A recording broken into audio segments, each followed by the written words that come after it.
أعوذ بالله من الشيطان الرجيم. بسم الله الرحمن الرحيم. اللہ کے نام سے شروع جو نہایت مہربان رحمت والا ہے.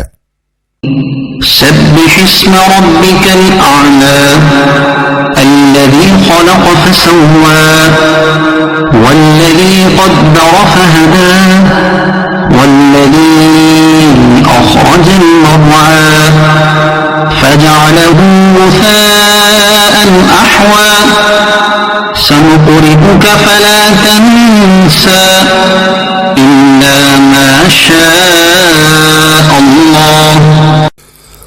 اپنے رب کے نام کی پاکی بیان کرو جو سب سے بلند ہے، جس نے پیدا کر کے ٹھیک بنایا اور جس نے اندازے پر رکھا پھر راہ دکھائی اور جس نے چارہ نکالا پھر اسے خشک سیاہ کر دیا.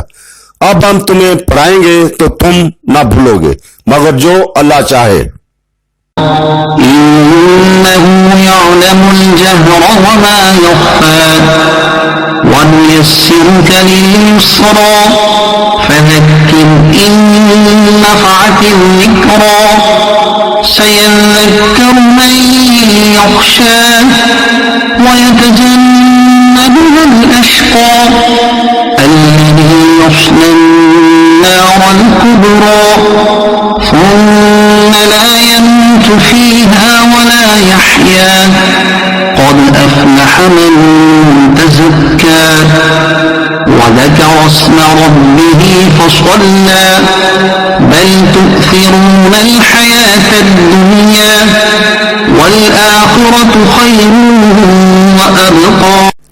بے شک وہ ہر کھلی اور چھپی بات کو جانتا ہے اور ہم تمہارے لیے آسانی کا سامان کر دیں گے تو تم نصیحت فرماؤ اگر نصیحت فائدہ دے.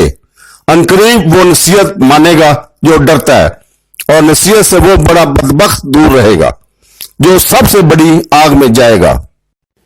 پھر وہ نہ اس میں مرے گا اور نہ جیے گا. بے شک جس نے خود کو پاک کر لیا وہ کامیاب ہوگا. اور اس نے اپنے رب کا نام لے کر نماز پڑھی بلکہ تم دنیاوی زندگی کو ترجیح دیتے ہو اور آخرت بہتر اور باقی رہنے والی ہے. هذا لفي الصحف الأولى صحف إبراهيم وموسى. بے شک یہ بات ضرور اگلے صحیفوں میں ہے، ابراہیم اور موسیٰ کے صحیفوں میں. صدق اللہ العظیم.